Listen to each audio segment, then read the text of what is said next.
in the previous objective, we were learning how to approximate the value of a limit by looking at a graph or a table of values.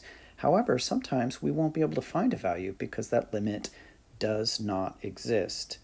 So that's where objective 2 comes in. You will be able to determine when a limit fails to exist and know that there are 3 specific ways in which that can happen.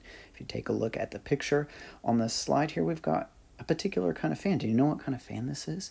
This is the kind whenever you hit this little knob here, pull it out, push it in, whatever, it moves that fan back and forth, back and forth, back and forth. It's got a special name. It has something to do with one of these reasons here.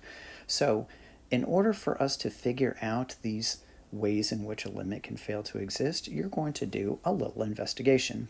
So I will show you in just a moment a worksheet in which you have, a small collection of limits that you're trying to graphically and numerically evaluate or approximate. And I would like for you to draw yourself a graph on the calculator, transfer it to a piece of paper, piece of graph paper, and then make yourself a table of values to approximate the value of that limit numerically, right? Just to get the practice there.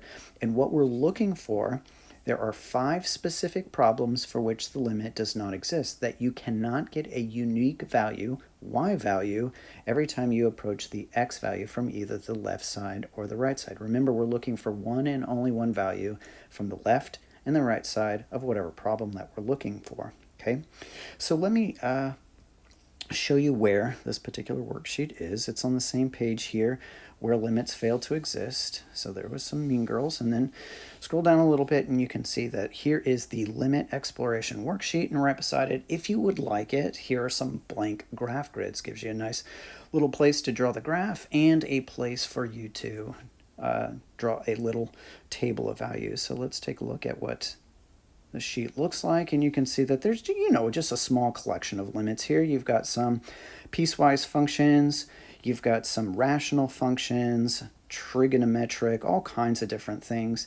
And then look at specifically on number 6 and number 17 here. So as a matter of fact, the person who wrote this, typed this up, I think they could have done a better job at what this looks like. So ordinarily, the notation for this looks like, it's like a double set of brackets here, x minus 3, double bracket.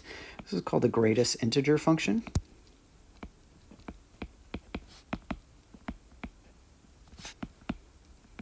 Sometimes referred to as the floor function. So let me show you how you are able to do that either in Desmos or in your calculator so that you can get a nice wonderful graph for each one of these. Okay, so I'm going to come over here to possibly Desmos. Okay, and that specific one was the greatest integer function of x minus 3. So I'm going to hit y equals. And in here it's typed as floor. So I just start typing floor, right? And then it auto changes to the function called the floor function, and then put in parentheses, say x minus 3, right? And you can see this thing is called, usually referred to as a step function because it looks like a staircase, right? A whole bunch of steps. All right, let's see what this would look like, and pardon all of the noise here as I rearrange my iPad and switch to the camera view so that we can see the calculator. All right, so on the TI calculator, assuming that we've got the thing on, okay, wonderful. All right, maybe if you're struggling with turning on your calculator, I'll make a separate video on how to do that. Yeah, just look for that coming soon. Anyway, let's say that I wanted to type that function in under y equals.